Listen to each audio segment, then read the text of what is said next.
ഇന്ന് മാവേലിക്കര വിശപ്പുരഹിത ഭക്ഷണാലമാരി ഒരു ദിവസം പോലും മുടങ്ങാതെ 1366 ദിവസം പിന്നിടുകയാണ്. ഓരോ ദിവസവും സുമനസ്സുകളുടെ സഹായത്താൽ നമുക്കിവിടെ ഭക്ഷണാലമാരയിൽ മുടങ്ങാതെ ആഹാരം നിറഞ്ഞുകൊണ്ടിരിക്കുകയാണ്. ഇന്നത്തെ ദിവസം നമ്മളോടൊപ്പം ഉള്ളത് 2 കുടുംബങ്ങളാണ്. ഒരു കുടുംബം നമ്മുടെ കൊച്ചു മക്കളുടെ ആഞ്ഞിലിപ്ര സ്കൂളിലെ കുട്ടികൾ തന്നെ കൃഷി ചെയ്ത പച്ചക്കറികളിൽ നിന്നും അവർ തന്നെ ഉണ്ടാക്കിയെടുത്ത ഭക്ഷണത്തിൻ്റെ ഒരു അംശം നമ്മളിവിടെ എത്തിച്ചു തന്നിട്ടുണ്ട്. ആ കുഞ്ഞുങ്ങൾക്കും ഇതുമായിട്ട് ബന്ധപ്പെട്ട് നിൽക്കുന്ന ആ ടീച്ചേഴ്സിനും ഉൾപ്പെടെ മാതൃഭൂമിയുടെ സീഡ്സ് ക്ലബിൻ്റെ നേതൃത്വത്തിലാണ് ഈ ആഹാരം നമുക്കിവിടെ എത്തിച്ചു തന്നിരിക്കുന്നത്. അതുമായിട്ട് അനുബന്ധിച്ച് എന്ന ടീച്ചർമാരായ വിജില ടീച്ചർ, അതുപോലെ സനു ടീച്ചർ, ഈ കുഞ്ഞു മക്കൾക്ക് എല്ലാവർക്കും മക്കൾക്ക് മാവേലിക്കരയുടെ പേരിലുള്ള ആശംസകൾ നേരുകയാണ്.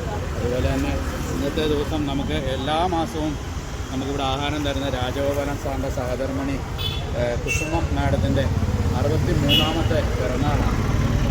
ആ മാഡവും നമ്മളോടൊപ്പം മധുരം ഉൾപ്പെടെയുള്ള ഭക്ഷണം തന്നെ നമുക്കിവിടെ ഇന്നത്തെ നമ്മുടെ പിറന്നാൾ ആഘോഷം നമ്മുടെ അക്കോക്കിനോടൊപ്പം ആക്കിയ ആ മാഡത്തിന് എല്ലാവിധ പിറന്നാളാശംസകളും പ്രാർത്ഥനകളും അക്കോക്ക് മാവേലിക്കരയുടെ പേരിൽ നേരുകയാണ്. ഇവിടെ വന്ന് ഭക്ഷണം മേടിക്കുന്ന ഓരോ ആൾക്കാരുടെയും മനസ്സും ഇവരോടൊപ്പം എല്ലാവരുടെയും ഉണ്ടാകും. കാരണം തികച്ചും ഭൂരിഭാഗം പേരും അക്ഷരാർത്ഥത്തിൽ അവരെല്ലാം അർഹരായിട്ടുള്ളവരാണ് ഇവിടെ വന്ന് ഭക്ഷണം മേടിക്കുന്നത്. അവരുടെ എല്ലാ പ്രാർത്ഥന എല്ലാവരുടെയും ഒപ്പം ഉണ്ടാകും. അതോടൊപ്പം തന്നെ നമ്മുടെ അക്കോക്കിൻ്റെ പ്രവർത്തകരാണ്. അക്കോക്കിൻ്റെ മണ്ഡലത്തിൻ്റെ ട്രഷറർ വിശാൽ, വനിതാ മണ്ഡലത്തിൻ്റെ ട്രഷറർ റേച്ചൽ സജു, അതുപോലെ തന്നെ വനിതാ മണ്ഡലത്തിൻ്റെ സെക്രട്ടറി ശ്രീമതി ഉമ്മ ചേച്ചി, അതുപോലെ വനിതാ മണ്ഡലത്തിൻ്റെ ജോയിൻറ്റ് സെക്രട്ടറി സിനി, ഇവരെല്ലാം നമ്മളോടൊപ്പം ഇന്നുണ്ട്. എല്ലാവർക്കും നന്ദി പറഞ്ഞുകൊണ്ട് അക്കോക്ക് മാവേലിക്കര